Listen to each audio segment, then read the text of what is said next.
വളരെയധികം നമ്മൾ റബ്ബിനെ കണക്കാക്കേണ്ടതുപോലെ കണക്കാക്കാതിരിക്കുമ്പോൾ നമ്മൾ നഷ്ടപ്പെട്ടു പോകുന്ന വളരെ വലിയൊരു ഗുണമാണ്, അദബാണ്.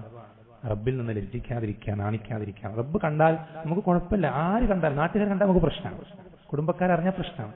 റബ്ബ് കണ്ട പ്രശ്നമല്ല, നാട്ടുകാരറിഞ്ഞാൽ ആരും പ്രശ്നമുള്ളൂ. അങ്ങനത്തെ അവസ്ഥ നമുക്ക് വരുന്നത് നമുക്ക് റബ്ബിൽ നിന്ന് ആ ലജ്ജ നഷ്ടപ്പെട്ടു പോകുന്നതുകൊണ്ടാണ്. ഉദാഹരണത്തിന് നമ്മുടെ വസ്ത്രത്തിൽ ഒരു കറ, ആ കറയുമായിട്ട് നമ്മൾ പുറത്തേക്ക് ഇറങ്ങുന്നത് നമുക്ക് നാണക്കേടാണ്. ആ കറ മറ്റുള്ളവർ കാണുന്നതിൽ നമ്മൾ ലജ്ജിക്കാം, നാണക്കേടുണ്ടാവണം. എന്നാൽ അതേസമയം നമ്മുടെ കൽബിലുള്ള പല കറകളും അള്ളാഹു സുബ്ഹാനഹു വ തആല അത് കാണുന്നുണ്ട്, നമുക്ക് അറിഞ്ഞിട്ടും നമ്മൾക്കത് റബ്ബ് കാണുന്നതിൽ യാതൊരു നാണക്കേടുണ്ടാക്കുന്നില്ലെങ്കിൽ നമ്മൾക്ക് ആരാണ് വലുത്, റബ്ബോ നാട്ടുകാരോ? നമ്മൾ വളരെ ശ്രദ്ധിക്കണം. ഗൗരവമുള്ള വിഷയമാണ്, ഗൗരവമുള്ള വിഷയമാണ്. നാട്ടുകാരേക്കാളും മറ്റാരേക്കാളും നമ്മൾ ലജ്ജിക്കാൻ ഏറ്റവും അധികം അർഹൻ നമ്മുടെ റബ്ബാണ്.